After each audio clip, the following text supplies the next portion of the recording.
Good morning students. BSc BEd की first year की class में आपका स्वागत है। आज अपने एक नया टॉपिक कर रहे हैं जो कल छूट गया था, लाइकेन के बारे में। इसके बारे में लाइकेन लाइकेन के बारे में मैं पहले भी बता चुका हूँ कि यह कवक और शैवाल का मिला जुला स्वरूप है। शैवाल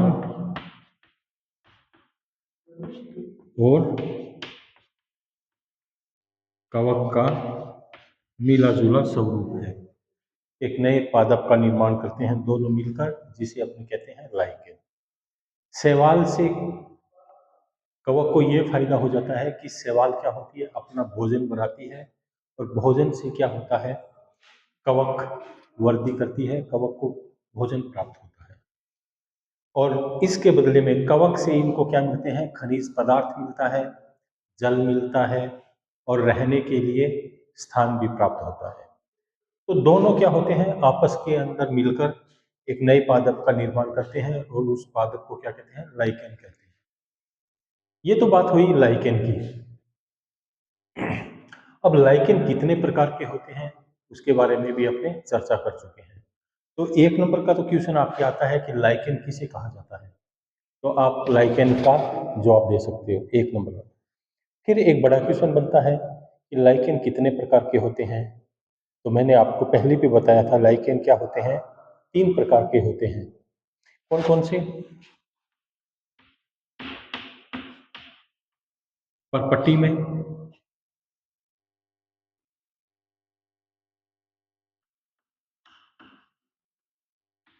पर्णिल,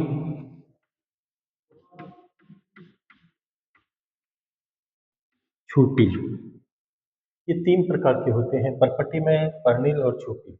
परपट्टी में क्या होता है, जो लाइकेन होते हैं, चाहे वो चट्टानों पर हो, चाहे घरों पर हो, चाहे पेड़ पौधों की छाल पर हो, ये पपड़ी के रूप में पाए जाते हैं। और प्रत्येक पूरे के पूरे एक थैलस को उखाड़ना क्या होता है, बहुत मुश्किल होता है, क्योंकि ये पपड़ी के रूप में होते हैं, ये टूट जाते हैं। दूसरा होता है पर्णिल। पर्णिल क्या होता है, इसकी आकृति क्या होती है, पत्तियों के समान होती है। पौधों की जो पत्तियां होती है उसके समान इसकी संरचना होती है। और इसको, ये पर्णिल होते हैं, पत्तियों के समान होते हैं, चपटे होते हैं। और छुपिल होते हैं, वो क्या होते हैं, झाड़ी नुमा होते हैं, शाखित होते हैं, झाड़ी नुमा भी होते हैं, शाखित भी होते हैं। तो ये 3 प्रकार के अपने ये क्वेश्चन अपने हो चुका है, ये बड़ा क्वेश्चन अपना हो चुका है। अब अपने इसकी जो आंतरिक संरचना है उसके ऊपर अपने डिटेल से बात करेंगे। इसकी जो आंतरिक संरचना होती है बच्चों, उसके ऊपर डिस्कस करेंगे। तो आंतरिक संरचना होती है, उसके अंदर सबसे पहले क्या आएगी, ऊपरी बाह्य त्वचा आएगी। ऊपरी बाह्य त्वचा आती है। जो बाहरी त्वचा होती है उसकी क्या होती है, यह एक परतीय होती है, एक कोशिकीय मोटी होती है। कितनी? यह एक कोशिकीय मोटी होती है। इसके अंदर छोटे छोटे क्या होते हैं, रंध्र पाए जाते हैं, छोटे छोटे पोर पाए जाते हैं, छोटे छोटे छिद्र पाए जाते हैं। और इन छिद्रों को क्या कहते हैं, श्वसन छिद्र कहा जाता है।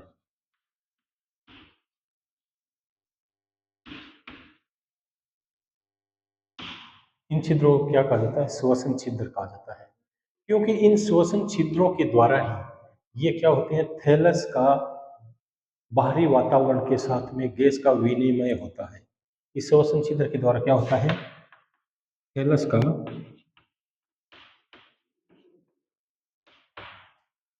बाहरी वातावरण के साथ में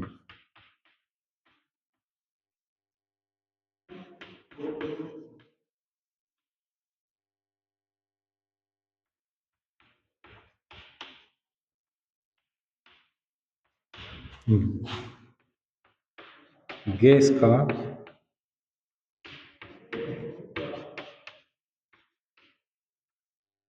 विनिमय होता है।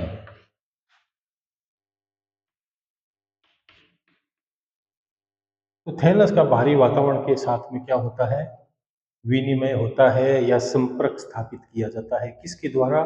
इस ऊपरी परत के द्वारा। क्यों? क्योंकि इसी के अंदर क्या होते हैं? श्वसन छिद्र पाए जाते हैं।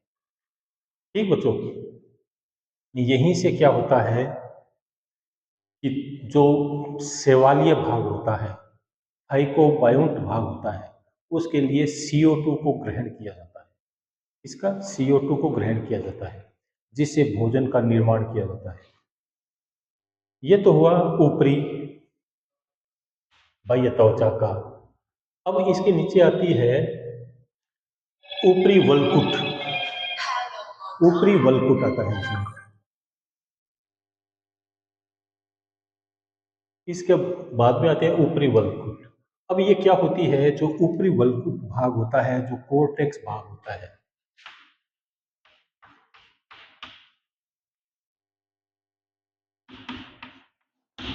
अपर कोर्टेक्स भाग होता है, वो क्या होता है? मोटी सुरक्षात्मक परत होती है। क्या होती है? मोटी सुरक्षात्मक परत होती है। ये एक मोटी परत होती है, सुरक्षात्मक कवच परत होती है। और इसके अंदर क्या पाए जाते हैं?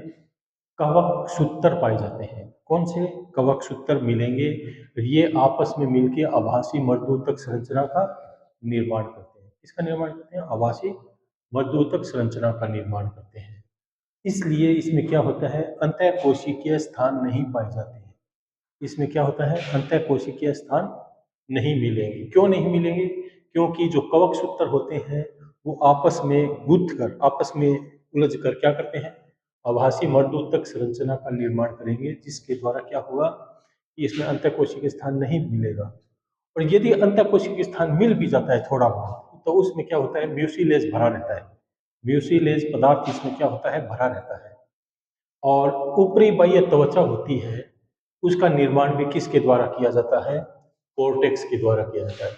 जो ऊपरी बाह्य त्वचा है, ये ऊपरी बाह्य त्वचा है, इसका निर्माण भी किसके द्वारा किया जाएगा?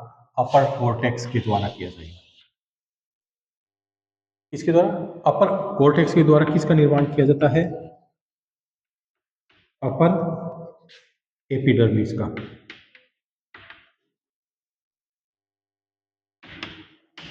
अपर एपिडर्मिस का निर्माण किसके द्वारा किया जाता है? अपर कोर्टेक्स के द्वारा ही किया जाता है। तो जो ऊपरी कोर्टेक्स भाग होता है वो काफी मोटा होता है, और मोटा होने के कारण क्या होता है? यह सुरक्षा का कार्य भी करती है। इसका जो लाइकेन का सुरक्षा कवच होता है वो यही होता है। और इसमें क्या होते हैं? जो कवक सूत्र आपस में गुंथ कर क्या करते हैं? एक आभासी मर्दूत की संरचना का निर्माण करते हैं। लेकिन हकीकत में वो मर्दूत की संरचना नहीं होती है, वो क्या होते हैं? कवक सूत्र ही होते हैं।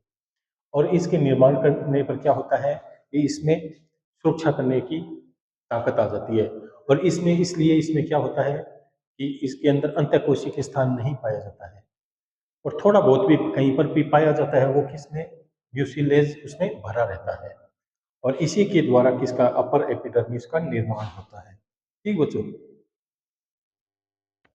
अब अपने आते हैं सेवालीय क्षेत्र के ऊपर।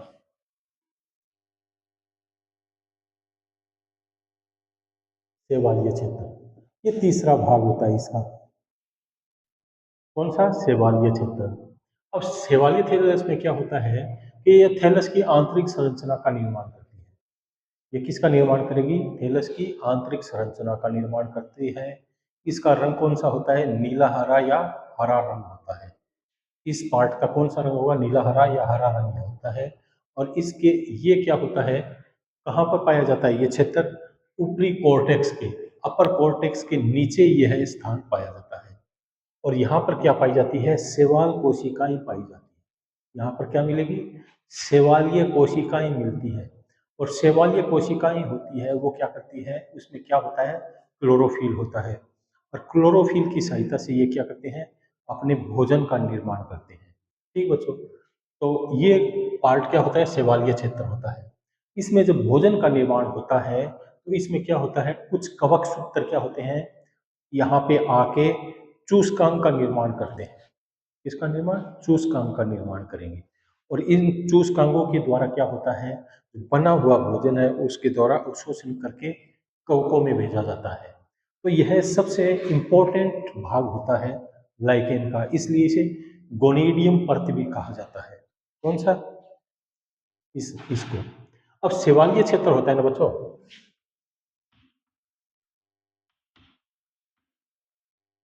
सेवालीय क्षेत्र ये कहां पर मिलेगा? अपर कोर्टेक्स के नीचे होता है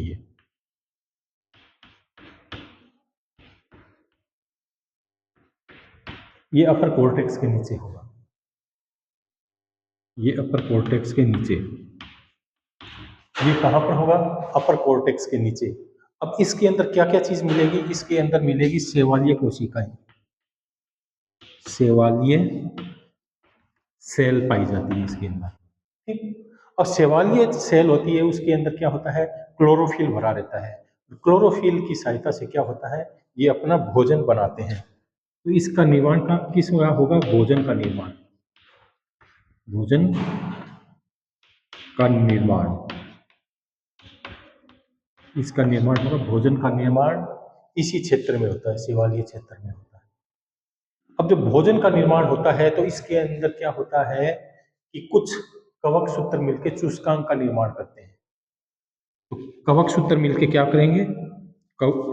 चूसकांक का निर्माण, सूत्र मिलकर चूसकांक का निर्माण करते हैं।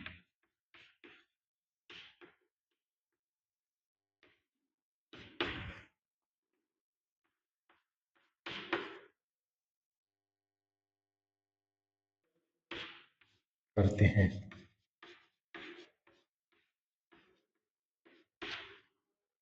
और ये चूसकांक होते हैं वो क्या करते हैं? भोजन का, ये चूसकांक होंगे, ये क्या करेंगे? भोजन का अवशोषण करने का कार्य करते हैं। जो चूसकांक होते हैं इसका मुख्य कार्य क्या होता है? भोजन का अवशोषण करना, भोजन का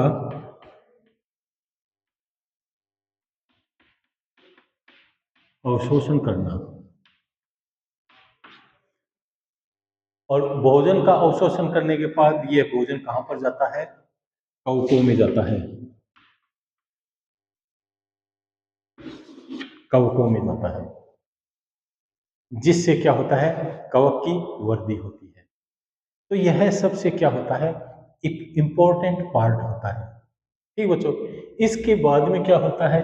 चौथा पॉइंट इसमें क्या होता है? राइजिन पाए जाते हैं।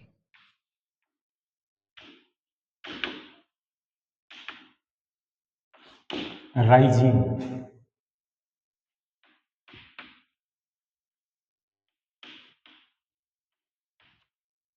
राइजिन पाया जाता है। अब ये राइजिन क्या होते हैं? ये राइजिन भी क्या करते हैं? नीचे से जल का अवशोषण या खनिज पदार्थों का अवशोषण करने के लिए होता है। तो राइजिन का मुख्य कार्य क्या होगा? जल व खनिज पदार्थों का अवशोषण,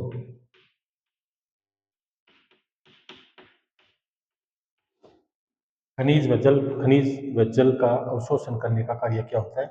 राइजिन का होता है। तो इसके अंदर मुख्य रूप से क्या होंगे बच्चों? 4 प्रकार के पार्ट्स होते हैं। सबसे ऊपरी क्षेत्र होता है अपर एपिडर्मिस, जो क्या होता है? एक कोशिकीय मोटा होता है और इसके अंदर क्या पाए जाते हैं? श्वसन छिद्र पाए जाते हैं। और यह श्वसन छिद्र क्या करते हैं कि थैलस का बाहरी वातावरण के साथ में संबंध स्थापित करते हैं, जिसके द्वारा गैसों का आदान प्रदान होता है। और लाइकेन होती है वो इन्हीं श्वसन छिद्र के द्वारा CO2 को ग्रहण करती है और बदले में फोटोसिंथेसिस के द्वारा जो ऑक्सीजन रिलीज होती है वो इन्हीं श्वसन छिद्र के द्वारा बाहर भेज दी जाती है, ठीक बच्चों। तो CO2 तथा ऑक्सीजन, कार्बन डाइऑक्साइड तथा ऑक्सीजन का आदान प्रदान करने के लिए यह बाहरी परत ही काम में आती है। दूसरी आती है अपनी अपर कोर्टेक्स पार्ट। तो ये अपर कोर्टेक्स पार्ट का क्या होता है, अपर एपिडर्मिस के नीचे पाया जाता है और इसमें क्या होते हैं, कवक सूत्र आपस में मिल के क्या करते हैं, आभासी मृदु तक की संरचना का निर्माण करते हैं, पेरेन्काइमा संरचना का निर्माण करते हैं। इसलिए इसमें क्या होता है, अंतःकोशिकीय स्थान नहीं पाया जाता है। यदि मिलता भी है तो वो क्या होता है, म्यूसिलेज से भरा हुआ रहता है। ठीक बच्चों, और इसी के द्वारा क्या होता है, अपर एपिडर्मिस का निर्माण होता है। नेक्स्ट जो सेवालीय क्षेत्र, जो सेवालीय क्षेत्र होता है वो सबसे इम्पोर्टेंट भाग होता है, एल्गन जोन जिसे कहा जाता है। इसे क्या कहा जाता है, एल्गन जोन कहा जाता है। और इसी के अंदर क्या होती है, पर्णहरित युक्त संरचनाएं पाई जाती है, कोशिकाएं पाई जाती है, क्लोरोफिल युक्त कोशिकाएं पाई जाती है, जिसके द्वारा क्या होता है, भोजन का निर्माण होता है। और इस भोजन को अवशोषित करने के लिए इसके अंदर कवकों का जाल पाया जाता है। कवक सूत्र मिलकर आपस में एक चूसकांक का निर्माण करते हैं। ये चूसकांक क्या करते हैं, जो सेल के द्वारा जो भोजन तैयार किया जाता है, जो फोटोसिंथेसिस के द्वारा जो भोजन का निर्माण किया जाता है, उसको अवशोषण करने का कार्य करते हैं।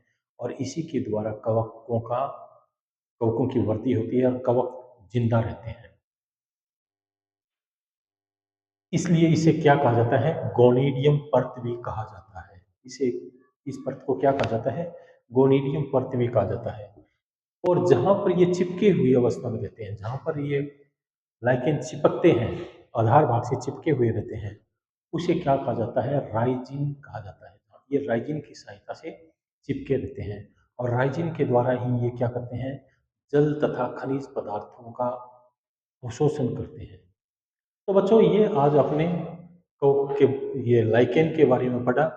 लाइकेन का एक कल आपको एक डायग्राम बना के समझाएंगे, कौन सी परत कहाँ पर पाई जाती है। फिर लाइकेन के मुख्य रूप से कार्य आते हैं। इसके अंदर 2 या 3 इक्वेशन बनते हैं। पहला तो लाइकेन किसे कहते हैं, दूसरा लाइकेन कितनी प्रकार की होती है, और मुख्य रूप से लाइकेन के आर्थिक महत्व क्या क्या है। तो ये 3 इक्वेशन बनते हैं। तो आशा करता हूँ ये आज आपको पढ़ाया ये समझ में आया होगा। कल दोबारा मिलेंगे। ओके।